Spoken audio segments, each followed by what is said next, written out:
Welcome everybody to the Rally Cry podcast. I am your host, Angel Reels, and I am so blessed to have your time. The fact that you trust me with your time, if you're cleaning, if you're driving, whatever it may be, I'm just so glad that you're here and I have your ear.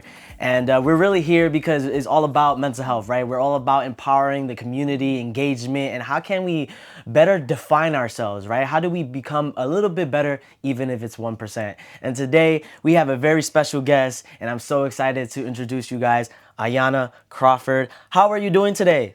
Woo! Yeah! I'm doing well. I love it. I love I'm it. alive. You know, God has woke me up this morning and Mm-hmm. I'm just ready to conquer the world. There's, you see the energy. See, this is what the energy is about.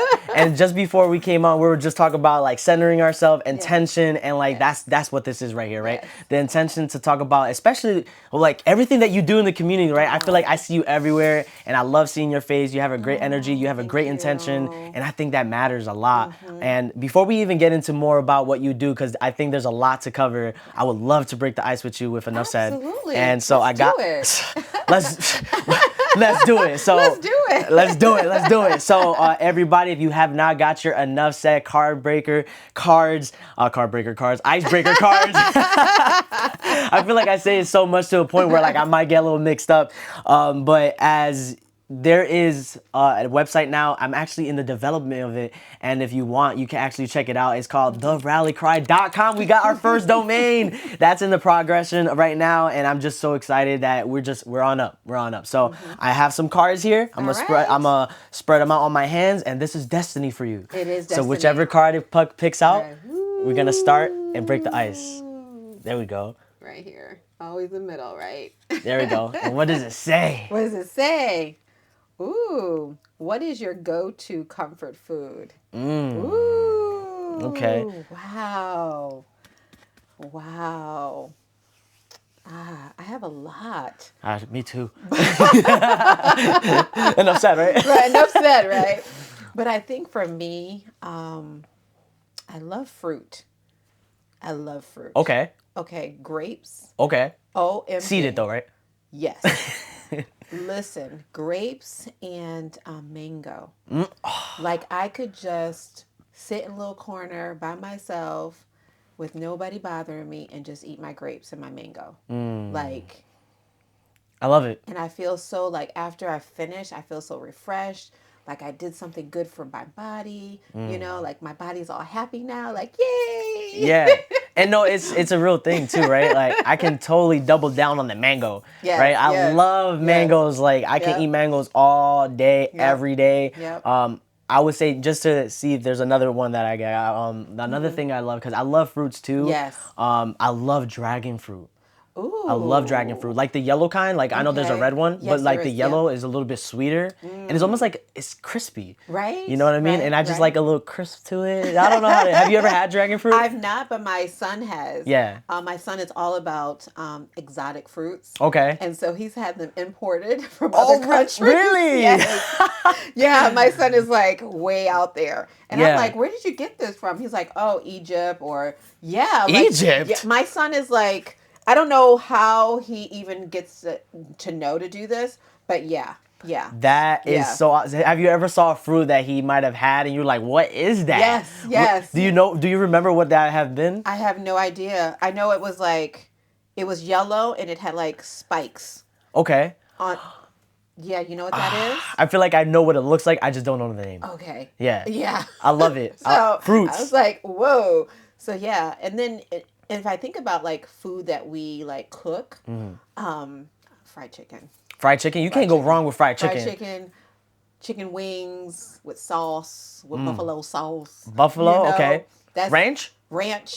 Yes. We're cultured. Okay. Yes. And so if I had to have cooked food, Mm-hmm. it would have to have wings, fried chicken. Like, yeah, just give me a whole platter. Like I'm good. Yeah. You know, a little bit of bread. A little bit of bread. A little bit of bread. Right. A little bit of protein. I know the protein with the protein. Right. Right. I shouldn't be doing that, but Yeah. it's sort of like a treat. It There would you be a go. treat. It would be a treat. Right. No, I totally agree. And I think as much as we're talking about food, you know, I would even say seafood. Like, Oh, okay. I love seafood, right? Like, I don't think there's any limitations to what I can eat for seafood. Like I love shrimp, salmon. Then there's regular fish, of course. Yep. Octopus. And there's so many others that. Oh yeah, I love salmon. I love, so many different ways that you can cook salmon. Oh my Right? goodness, right? Yeah, it's so like good. you could put it on the grill, you could fry it, you could bake it. Like it is amazing. Like I love salmon too as well. That's Yeah. another one. But Yeah. fried chicken though trumps anything. Oh, got you. If you put the chicken in front, you're like, I got to. Got I it. got to. Yep. Especially if you go to a new restaurant that might have Oh. to be like that staple. I got to try theirs. You gotta try the chicken. Yeah, You yeah. always have to try the fried chicken and I think a vegetable. Okay. If you're going to a new restaurant. Right. Just because you want to make sure you have your greens no matter where you go. I totally agree. It's important to do that. It really is. Yeah. And, I hope everybody that's listening is not getting hungry. You know what I mean? Because just a little bit of me is kind of like, damn, I kind of want a little snack right now. Right. And I absolutely love it. I think the way that people eat says a lot about who they are and how they carry themselves, right? Like what you mentioned feels like I'm doing something good for my body. Exactly. Yeah. Making it feel happy. Right. I totally agree. And healthy. Yeah. So. And, I'm thinking about as, what you do for the inside, I am so appreciative of all the things you've done on the outside. And all the outside work, right? You got to take the mic program and you got a whole bunch of other things. I know we were talking not that long ago. Yeah. You're running for school committee. I am. Right? Which is great. I want to start from the beginning though, right? Sure. Like when you were younger, right? Like Sure. maybe let's go back maybe a couple years, right? Ooh. And what was that pivotal moment that made you to be who you are today? That's a great question. I'm going to go back to when I was in high school. Okay. I was, I think, 15 or 16. And I was pretty shy. I mean, terribly shy. I didn't talk. I didn't do anything. I just kind of went with the flow. Until one day, I was on the bus, and I guess you could call these folks bullies. I would always do my homework and do what I'm supposed to do.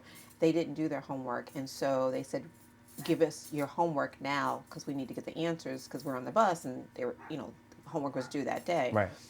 And so I refused to give it to them, and so they wanted to beat me up, like right after school, like that same day. Wow. And so they got off my bus, and they wanted to fight me. And I never fought before in my life, never. And so I stood up for myself, and I took care of business. And from then on, nobody bothered me ever again. And so from there, I got my power, I got my voice, and I started helping other students in my school from bullying, from being disrespected, from people doing whatever that was nonsense, because I felt like, wow, if I conquered a bully that was pretty known in our school, like she did everything she could possible to everybody. But when I stood up to her and I did what I had to do, she didn't bother me anymore. And anytime anybody else had issues with anybody, I was the go-to person to help them. Wow, that's almost like something that should be in the beginning of a book. Right, and I didn't realize that that was a thing, nor did I realize what I had done until now. Right. I just stood up. I'm not going to be treated like this, and you're not going to continue to ask me for my homework because you didn't do it. I did my homework, and you should do yours too. And they said, well, if you don't give it to me, we're going to, and I stood up to them. Right. And then I stood up to others throughout my whole life. Right. And it's just been a thing that I've done, but I know it's not what I want to do. Like, I don't want to be in those spaces. So that's why I do so much. And I want to show people who I really am, right? Like, I'm a kind person. I'm a loving person. I want to help everybody. And I don't want to ever find anybody in a situation where they feel like they have to, defend themselves in that way, So I've avoided that at all costs. Right. I use my words. I use my words to de-escalate. I use my words to comfort. I use my words to strategize, to work with people that are difficult, to get them to understand, okay, I get it. I know you're frustrated, but let's sit and let's talk about this first, so that they don't explode. So I've been able to do that. And I'm very proud of myself. So I don't ever have to resort to, any type of violence, if you will. And not that I did when I was 16. I want to make this clear. Right. Like, I didn't even have to do anything to the person. Right. I used my voice. So I meant to say that. So I used my voice. So I didn't have to physically use my hands Right. to do anything. I used my voice, and I said to her, I Wow. told her who she was, and you need to stop doing this to me and to other people. So I stood up for myself. I Wow. used my voice. Wow. Yeah. That's amazing. And I Yeah. think, especially like nowadays, that's something you don't normally see. No, A lot of no. times people do get physical because people are Exactly. becoming physical, and we start to reflect off of what they're doing and portraying, and that we have to do the same, right? Exactly. And, I kind of want to go into like maybe how was there any influence around that allowed you to speak up rather than get physical, right? Because I think nowadays people struggle to how to use our voice, right? Was there something that was behind your head that made you like, oh, let me just speak up? Like, how come you didn't get physical? I think a lot of times in that situation, a lot of people would get physical because they feel like they needed to defend themselves. But in Right. that moment, you did so much reflection in that very instant moment. You was like, I'm gonna use my words and I'm gonna speak up. That's a great question. The only thing I can think of is my mother, my father, my aunts, my uncles, encouraging me to always use my voice or to speak up. Um, I remember being in a Saturday reading group in my neighborhood with a teacher that would just, I would always be shy. I would never want to speak up. I would never want to read. I would never want to do that. And she would say, we're not going to move on until we hear from you. So there was a lot of like pressure to use my voice and to speak. I didn't want to, but I was sort of forced, as a young child growing up. And so I think that's where I was able to build my capacity or to build my voice up because I was instructed to do that. And so, and then hearing my mother and my father speak to me and how they spoke to me, there was never anything physical. There was never any of that. Like, I didn't come from an abusive family. I didn't come from an abusive household. They spoke to me. They told me what they needed. They told me when I was wrong, how I needed to correct myself, and what I needed to do. And so, because they did that, I guess I modeled that behavior when I was in front of the bully Right. because that's what my parents showed me. Right. And I love that you mentioned that because a reflection of what you see on the outside does a lot what you do on the inside, right? Like how you reflect on yourself Right. in a certain situation in where you looked at it and like, okay, this is a problem and this is the best way that I'm going to solve it because those were your values and you have boundaries, right? Especially like I think around 16 and 17 I years know. old, that's a lot, right? I think to be able to stop a situation Yeah. and solve a situation without ever getting physical is a very big award, right? For yourself because you can look at yourself and be like, wow, I really was able to do this. And I would say, when it comes to people that probably have a background that can be maybe abusive with words, right? I think Yes. nowadays people can't be articulate enough to know how to address something that they're feeling. Right. What would you say is one thing people can start doing, even if it's a mindset that they tell themselves, if it's something they do physically, right? Maybe in the mirror, something I say. What would be that thing people can start doing in order to stand up for themselves? I think that's a great question. I think, you have to hone in on your power, right? Where's your comfortable spot? Where do you feel that you have the most confidence? Is it with your peer groups? Is it with your family? Who makes you feel empowered? And once you sort of think about those groups of people, then you can feel that power in you so that you can stand up to anybody. Right. So, for instance, for me, because I heard my mother and I heard my father and I heard my cousins and my family and how they stood up and they talked, I channeled that information in myself, and I was able to use it, Right. to empower myself because I saw how they were. So I'm like, if they do it, I can do it too. So I think we just have to channel those moments in our life that make us feel empowered, that make us feel worthy, that we are somebody, that we're valuable, and that no one should be treating us the way that they're treating us because there's somebody that loves me. Right. There's someone that cares about me. There's someone that wants me to be somebody, and maybe you don't think that, but they do, Right. you know? Yeah, no, I think that's really good advice too because even for myself, even going back even further, I was a shy person. I wasn't a person that stood up for themselves, right? Because I never knew what that looked like. I never had a role model, right? And I think being raised by my mom and my grandma, and not having my father in my picture, that also takes a big part as well. But I think it goes back to the value system part, right? In that moment for you, you was like, this is something I value, and I just really don't appreciate this. Yes. And it's that intuition for yourself that I know that I'm good enough. I know that I'm worthy enough, right? And that's looking at yourself. Like maybe there's some instances where like, oh, there's times I feel down, right? Yeah, but of course. when I'm down, that's when I can look up, Yeah. right? Because sometimes when we're up, we don't know how up we are. And I think in that moment, it's really be able to look at things and be like, if I'm able to do this, I can definitely empower others because I was the person to empower myself. Exactly. What was that thing that you thought about when it came to doing it for yourself and then thinking about others? That's a great question. I think I was just tired. I think, I just got tired Right. of being someone's, person of objection, Right. that Like a body bag. like a body bag, that they were just always on me. Right. And I'm like, what did I do to Right. deserve this? Right. So I just decided to stop, like fully stop having people treat me any old type of way.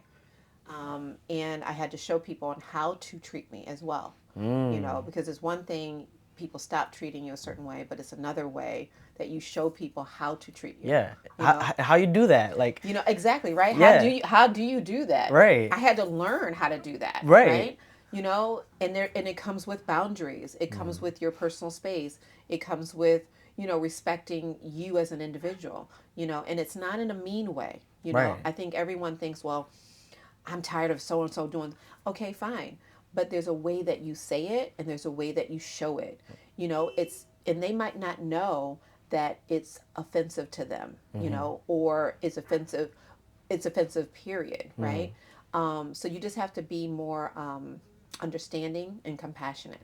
And even for me, people had to correct me too.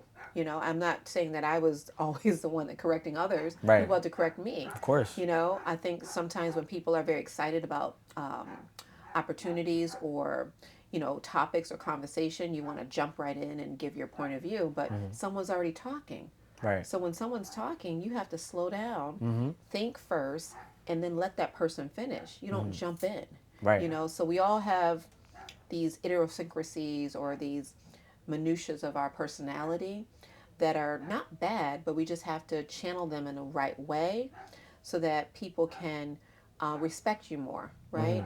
And get to know you more, because what's going to happen is people are not going to get to know you because they're going to always focus on that one thing that irritates them, Totally agree. So we just have to, listen, okay, and, help people to, understand more about who you are, but then also listen to what they're saying about you. It might not all be good. It might not all be bad. It might not be all what you do, but there's some truth because they're feeling this. Right. And so sometimes you just have to, take a step back and listen. Right. And understand what people are saying or what they're saying that you said to them that they don't feel comfortable with. And we all have to do that no matter what spaces we're in. I've had to do that multiple times, because some people are more laid back and not very excited and stuff, and that's okay. So then I have to kind of match their energy. People talk about that. You have to match people's energy. Not that you're dubbing down on you, but you're respecting their space. Right. That's all. It's almost like conversation is almost like going in a house, right? You knock on the door, sometimes they let you in, sometimes they don't. And when you get in, you see this, mindset that they have. And when you get into this mindset, you're understanding, oh, this is how things are put. Oh, this is where I should sit. Or this is where I walk, right? This is the traffic, right? When you go in a house, you see that things are laid out a certain way so you can know where to walk, where you place things, where you put your shoes, right? If you had to take off your shoes or not. And I think it's learning to also not only have your own boundaries, but knowing if they have any as well. And sometimes, like, just with that kind of conversation you have with someone allows you to really understand them, like we were saying, right? And that comes with like how they say things and what they say, right? A lot of times we hear, especially nowadays, is like, oh, it's not what you said, Right. it's how you said it. But we both agree that it's not only what you say, but also how you say it. Exactly. Yeah. Exactly. And I'm thinking about, I want to give a little scenario for our listeners, right? And I think there's a lot of Sure. factors when it comes to just Yes. having a moment where, you know, we don't know how to address our boundaries, right? Oh, yes. So let's say in the instance, someone is giving you a certain nickname, right? And Right. it's something that really makes you comfortable, and you rather just say, just call me Ayanna, right? Right. So if someone's giving you a nickname, and let's say and you know it's me, and I'm saying hey, and I'm saying that nickname that's really Right. uncomfortable to you, Right. how would you address that in a moment where we're around other people? That's a great question. It's a hard question. Yeah. Because especially if you're around other people, I kind of think about this. You need to pick your battles, Right. right? Pick your battles, right? Sometimes, after the event in public is over, you might, take those people aside and say, hey, listen, I've noticed in the last couple of weeks you've been calling me this particular name. I just want to let you know, and I'm sure you don't know, but I don't particularly care for that, especially when we're in public, right? It's okay if we're like, if we're friends and we're hanging out together, but when we're in a professional or public manner, I would prefer you not to use that word. Like, I get it. Like, we have this great relationship. We know each other. But in this setting, I would prefer you not to use that. I'm not saying you don't have to use it, but I would prefer you not to. That's just me, right? And hopefully they respect you because they're your friend or they're someone that you have a relationship with. And even if you don't have a relationship with them, you still need to let them know how you feel. Right. But don't make a big issue out of it in front of others, because what's going to happen is people are going to pick up on your energy, not what they said, because they're going to be like, oh, there's nothing wrong with that. They're going to pick up on your negativity. They're going to pick up on your impressions of it, and they might not want to be around you again, because they see that you're very sensitive or you're very judgy. Right. And people don't like to be around sensitive. Not to say they don't like to be around sensitive people, Right. but judgy people and people that are always critical or negative, Right. like Or reactive. or reactive, right? People don't want that. You just want to, easy breezy. Like, Right. let's easy. Let's, you know what I mean? Like, let's go with the flow. Right. Like, we're good. Like, Yeah. it's okay. Yeah. But there have been moments for me that I've gotten words like sweetheart, oh my love, and I'm like, I don't even know you like that. Like, what do you like? Where did you get that? So it's their pleasantries or their words that they've probably grew up with and they've heard, and they want to sort of share that. So Right. I'm okay with it to a certain extent. Right. I don't make a big deal about it.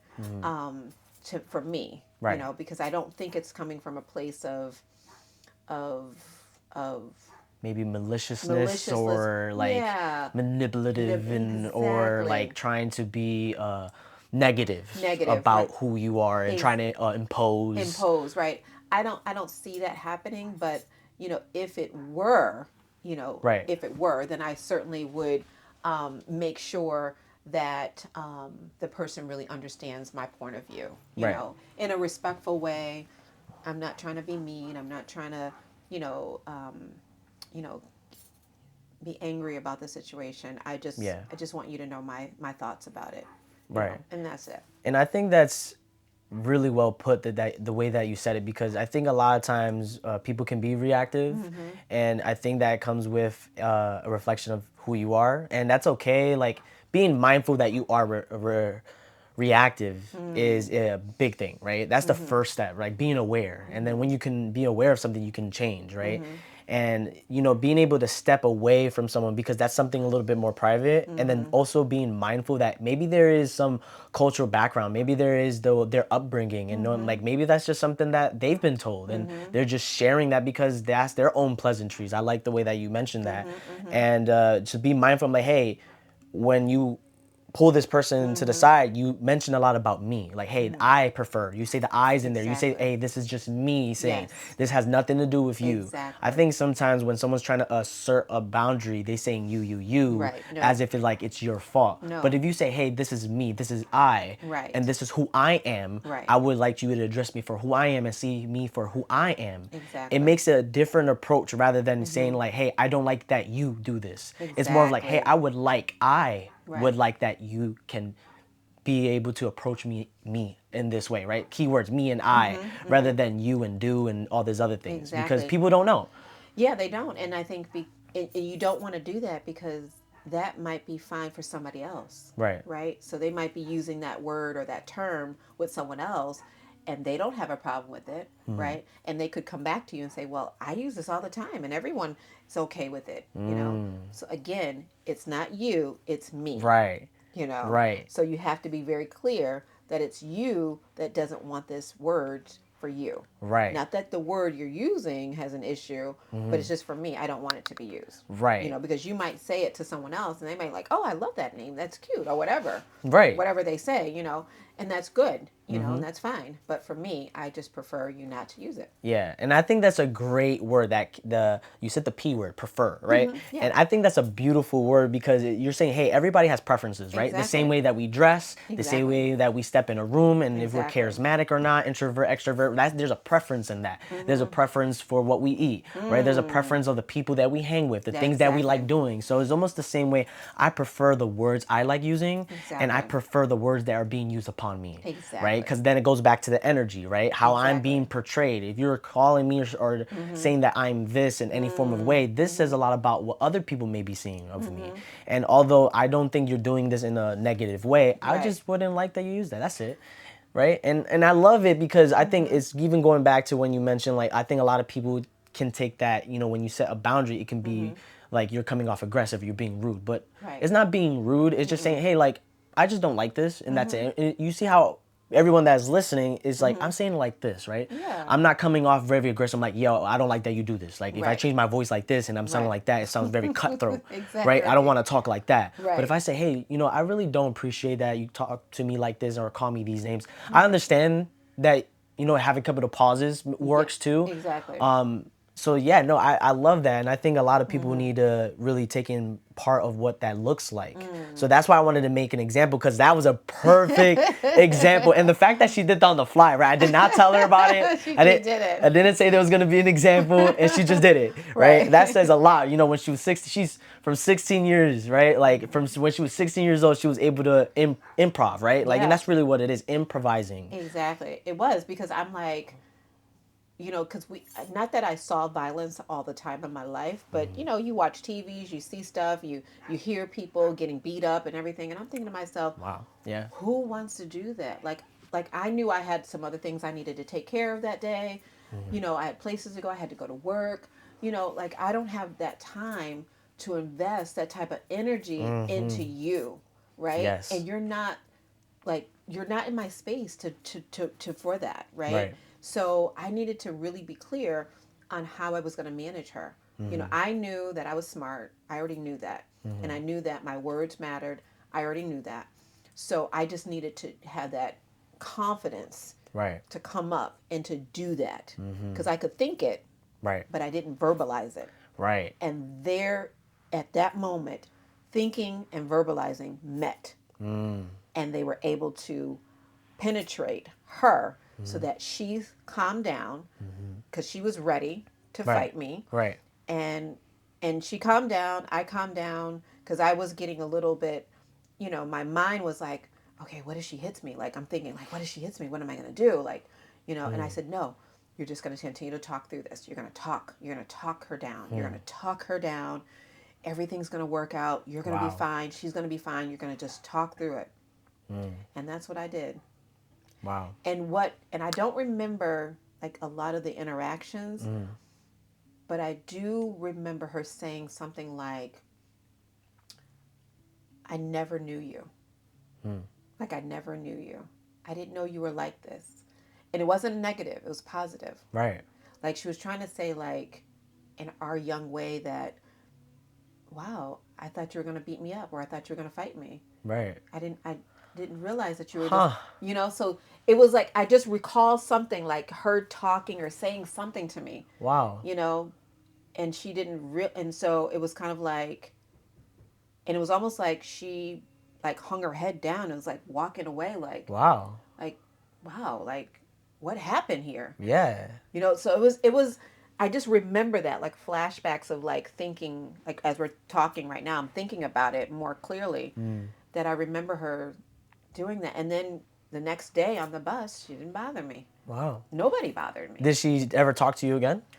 That's a good question. I don't remember. I don't think Wow. so. because we had separate groups. You know how Right. kids, they're just with different groups of Yeah. girls or whatever. So Yeah. we were in different groups. So my group had heard, and so I became like this newfound like leader, Then that's what a leader is, right? Using your voice. right, Lead. right. And so it was crazy because then they're like, oh, we need to do this and this and that. Can you help us with this? So I became like the school leader, and I was part of like different clubs, and Wow. yeah, it was crazy. Like people were inviting me to different things. Look Yeah. at that. Like I became student of the month. Like even the Wow. teachers felt like I was somebody, Wow. It was like the trajectory of my life changed Wow. at that moment when I Wow. stood up for myself. Right. And so when people say, "Well, how did you become this?" I was not this.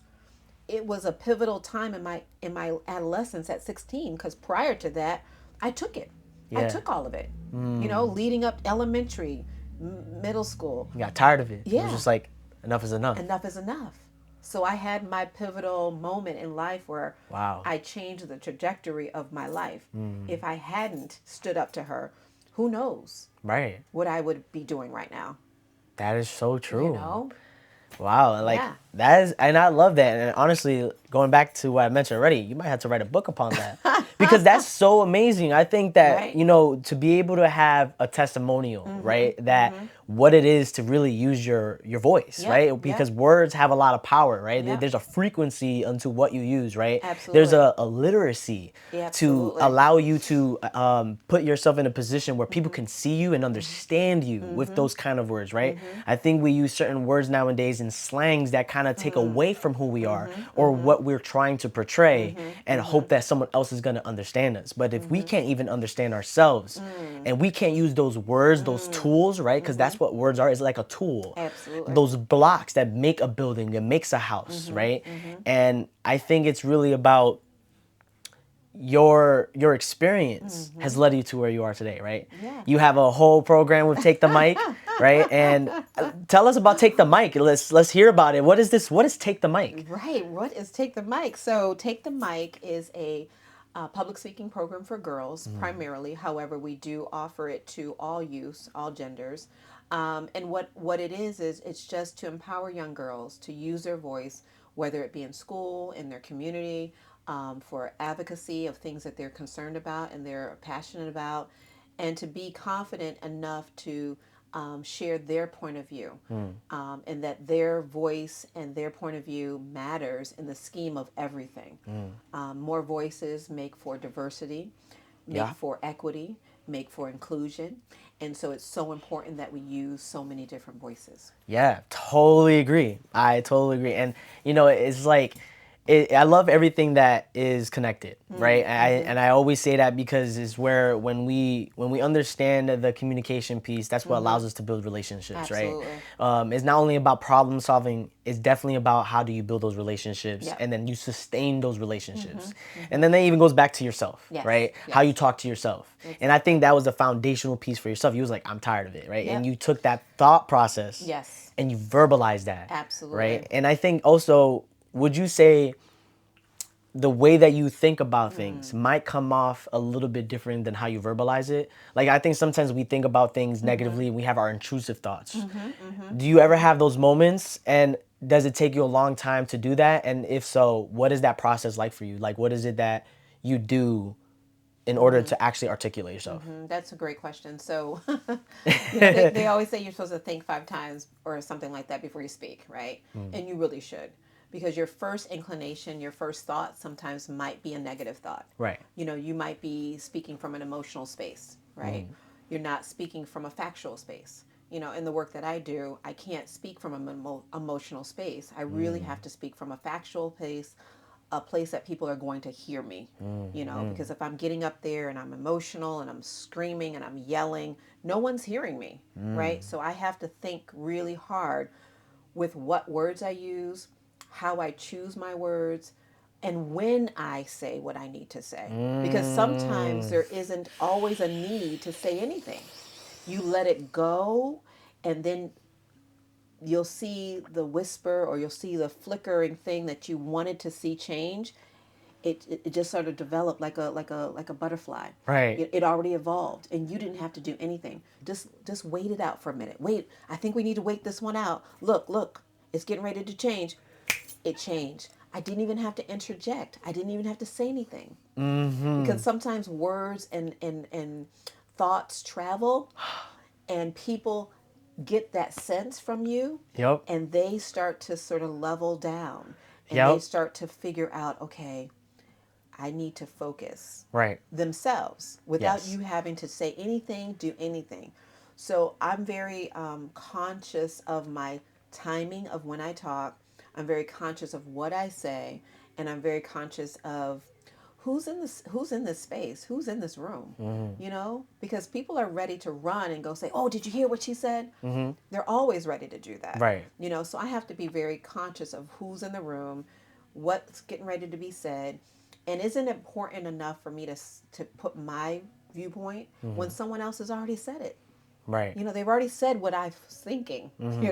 So do I need to really say something else? No. Right. I need to sit here and be thankful that they said it and not me. I just love it here. Like, what's going on? It's the words. It's the words. Yo, I love it. I totally am on board with everything you're saying. Yeah. It really makes me think about when I was younger. My mom, she used to always say there's a time and place for everything. And that is something that I've learned countless amounts of times the older I've gotten. And I love that you say that sometimes it's not about only what you say, how you say, but you said when you say it. And the fact that, I've even experienced there's sometimes where not saying anything is saying something enough. Exactly. And being mindful that when you can have that timing on when to say something, right? Like for the example, maybe in a situation with the example we give, and maybe you don't pull them to the side. Maybe you talk to them another day that you see them. And with seeing them on that other day, you think about, okay, maybe this is the time. Or if someone's going through like a bad day, you kind of be like, hey, how's your doing? They'll be like, oh, it's an okay day. Maybe that's not the time to talk about it, right? Because we have to be mindful on how people are able to hold on to that, right? Exactly. You got to be mindful of the receiving part, right? You can always give, but are they going to receive? Right. And even when you was mentioning too, like it makes me think about, there's two kinds of people when it comes to speaking, and there's one person that has to say something, and there's someone that has something to say, right? Like everybody always feels like they have to say something, Yes. right? Oh, I have to say something because I don't want to look like this or I don't want to look like that. Right. But then there's the other portion where I have something to say, because in the instance where having to always say something, Right. like, oh, I have to say something, means that, oh, it doesn't matter what it is or what they say, I have to still use my voice and vocalize myself.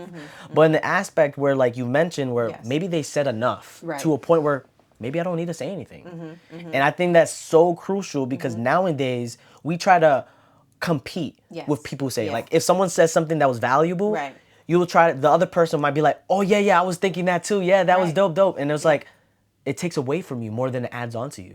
The more that you think about, oh, I want to take credit for what that person said, you can just say, you're right. Or I agree with that. I like that perspective.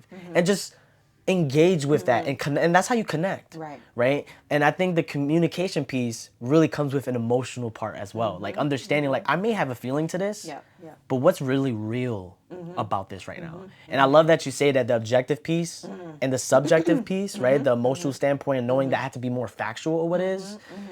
Is there a moment that you may feel maybe more emotional, and in that instant, what do you do in that moment, right? I think a lot of times people might be more reactive, and I think people don't know how to do that. Is that something where you take space? Like, what is your way of doing things when it comes to a moment where you're emotional? Wow, that's a good question too. I think we all get emotional. Right, right. We're not beyond that, right? Right. I think for me, I have to recognize when something bothers me. Right. Right. I do have to know that, and I have to know what that is for me. Right. And so when I do get into that space where something bothers me or something irritates me, I can't address it at that moment. Right. Because whatever emotion is inside of me is going to come out. So I do have to do sort of a moment where I need to get to this later. I need to, work on something else. I need to focus on something else so I can calm myself down.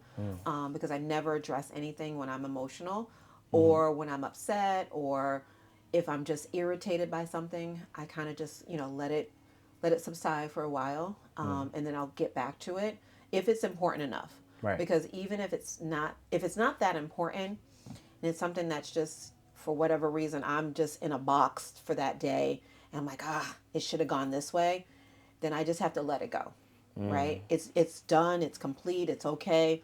It might have not been the way I wanted it to be. And there are many times, and people know me, and I know they're probably listening to this part. We know how you are, and I am. Right. But I have to let that go. Right. Because not everybody is going to get the vision or the way that I want something to be done. And that's okay. Like, I have to let go of that. So last year was my big year of letting go of that. No, seriously, letting go of, it was supposed to be in a circle, now it's in a square. Okay, got it. But I want it in a circle, but it's in a square. Okay, I need to let go of that, right? But I was holding on. Like, no, it's supposed to be a square or whatever, circle, whatever. Yeah. But I had to let that go, Right. because that's taking too much energy. That's taking too much time. That's taking too much things away from the bigger picture, the work that needs to get done, right? Right. And so I have become more flexible in allowing the creativity of everybody involved to bring their authentic selves into what it is that we want to all do together. Together forever. Together forever. So it might be my idea, but someone else might have another vision or another reality of that particular idea. And so I have to be more receptive to that. So I did a lot of work on myself last year with regards to that. Right. But in terms of, getting emotional or getting in a space, again, just letting it subside for a while and not addressing it immediately, unless it's a dangerous situation. Right. Unless it's a safety issue, unless it's something like threatening, like life-threatening, I would have to address it immediately. Right. And really, be very clear on what the objective is, right? And that is to get someone to safety or to stop someone from doing something because you're harming somebody. Like, that is a totally different can of worms, right? But it still elicits emotion, right? Right. And so my emotion would be higher because now I can't deal with you right now because I got to deal with this. Right. Okay, I'm over here, and we have to be very clear on that. So I can switch up a little bit, especially for situations, because, people there might be a need for me to not just sit back idly by and watch something happen. I need to address it. Right.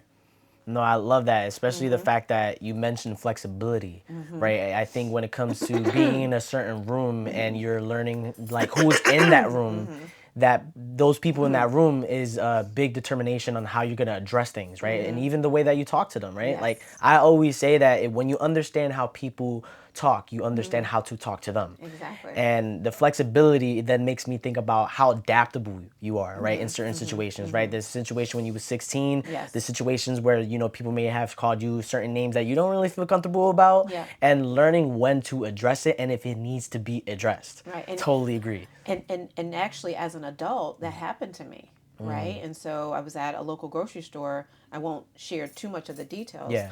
But it was a situation where I heard something that someone directed to me. And so I wasn't going to stop. I wasn't not going to address it. And so I had to stop what I was doing and I had to address them. It was another adult that spoke to me in a very ill manner. Right. And I wasn't going to let that fly. Right. Not in this day and age. And I had never, as an adult, been in a situation like that before, where I had to stop everything I was doing to address another adult on how they spoke to me. Right. That was very uncomfortable. But I remembered that I'm empowered, that I can do this. Now, knowing that I had no clue on this person, who he was, or nothing, but the way that he spoke to me, it was just, I wasn't going to just let that go. Right. So there's some things in present time or in the moment that you might have to address, that you might not be able to just skip over it. or gloss over it, because the way in which he spoke to me was just uncalled for. I did nothing to deserve that. Right. And I think, when you mention about like, I didn't do anything to deserve that, goes back to like, I know what I deserve. Exactly. I know who I am. Exactly. And I think when it comes to being able to address something, it's not necessarily, oh, well, I'm addressing it because, they said something. But the Right. adding on to that is also, well, if someone's talking me in this way, Yeah. what I let someone do and allow them to do, I'm choosing. Yes. And if I'm choosing for them to do that, that means I'm choosing that for myself. Exactly. Right? Because everything that's outside and external from you is yours, right? Like this is your experience. This is your world, right? Like as we are friends, right? I am your friend. So anything that is yours, you want to make sure that you take care of. And I think in that instance, you was in your environment. And since that Exactly. person was in your environment, you have to address it. Because what happens is that there's energy that tries to identify who you are. Yes. And what you need to do is close it off and say, no, this is not what's going to happen. And this is what we should do about this, because I'm not going to let this happen. I'm not going to tolerate this, and I prefer this, right? And that's the key thing, right? Sometimes we can say we want this, like we were mentioning about the circle and the square. Yeah. We want this, but Yeah. what we should be doing is being like, this is what I would like, and this is Yes. why I would like this, or Exactly. better. Right? And that comes a lot when it comes to communication, addressing yourself, uncomfortability, and all these other things. But this is what allows us to identify ourselves, have boundaries, and allow us to be able to build relationships that are sustainable and respectable. Exactly. Yes. Enough said. Enough said. I was going to say, enough said. Yeah. I definitely would love to go into our next segment. Right. Sure. This is a segment that I've actually started with a couple people that has come on the guest, and I'm so Sure. excited to do with this with you because Yes. we're all about words. Yes, all right? about words. Literacy. Words matter. I love it. Guys, you have no idea how much I love words. You have no idea. So the segment is called Rally Rapid. Ooh. And Rally Rapid is where I give you 10 words. Oh my goodness. And with these 10 words, you're going to tell me the first word that comes to your mind. Okay. You ready? Okay. Let's do it. Okay. So the first word I have here for you is family. Sarah, Kamal, Kyron, Chaz, mom, dad, cousins, nieces, nephews. Yes. Shout outs to family. Family. Second word is wellness. Exercise, eating healthy, loving myself, being kind to myself, giving myself grace. Yes. Third word, communication. Speaking, using my voice to empower others, to encourage others, to inspire others, to motivate others, and to be uniquely me. Just love this. Fourth one is secure. Having safety in my home, in my community, with my friends, with my family, with my surroundings, with my job. All around, all Yes. around. The fifth one is spirituality. Prayer, fasting, reading my holy books, and meditating, and being kind to the earth. Absolutely. The sixth one is love. Family, myself, my earth, my environment, my community. Nice. Seven, abundance. Riches, what God has for me. Love, light, family, health, finances. I love that. It's so true. Eighth is liberation. Free. Being me, being authentically me, not worrying about others and what they think of me, but being my true, authentic self. Totally agree. Nine is loyalty. To those that are loyal to me, those that stand up for me, those that fight for me, those that stick their neck out for me. The standing up part, I love it. And then the last one is leadership.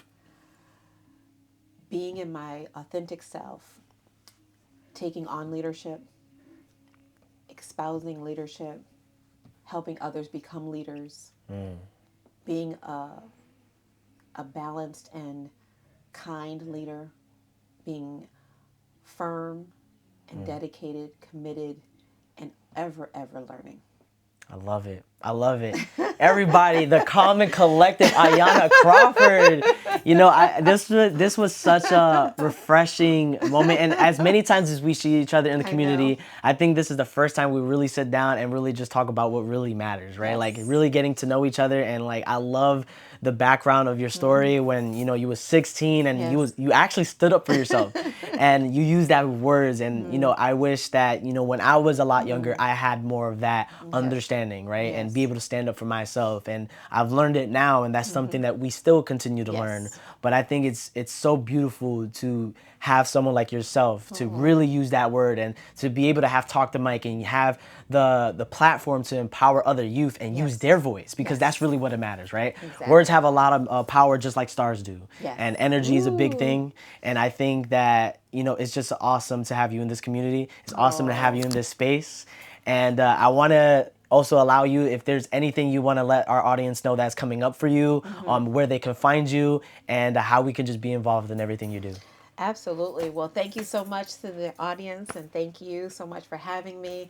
We have a wonderful event that we're starting. It's a new initiative through Take the Mic. We're calling it Take the Mic Cafe and Vendor Fair. We want to build a capacity level where we support not entrepreneurs, businesses, and vendors to come to our location at 640 Page Boulevard to showcase their businesses, showcase their wares, showcase their information about their business or an organization that they're a part of. So this is once a month. The first one is March 22nd from 1 to 5. And we also are incorporating what we're calling a cafe, where we are going to have our youth from our program sell sandwiches, fruit, water, lemonades, and just an opportunity for them to become entrepreneurs. So we're calling it the Take the Mic Cafe, and we're going to have it actually the whole year, but we're launching it on March 22nd at the vendor fair. Again, 640 Page Boulevard. You can find us on Facebook at Take the Mic. You can find me on Facebook, Ayanna Crawford, and also we are creating a In the Culture community calendar, where we will be hosting a calendar for the entire community. So if you have a community event or something you need to share, send it to me via Facebook, Messenger, whichever, and we will put that in the calendar. It's going to be a website we're creating. Nice. And you'll have an opportunity to become a member or just become what we call a spectator. And you can cruise or the website itself. And what else? And we've got a lot of other great things coming up in the future. Yes. But until then, feel free to follow me on Facebook, Instagram. I'm on Twitter. Yeah. I love it. Everybody, Ayanna Crawford. Yes. Make sure you keep up with what she does, and if you guys are not subscribed to the channel, if it's Spotify, Apple, iHeartRadio, Amazon Music, even if it's on YouTube, make sure you subscribe, right? Because we have awesome guests such as Ayanna here, and there's gonna be plenty more guests to come on, and I'm just so excited for more to come. And until next time, you guys be easy. Peace.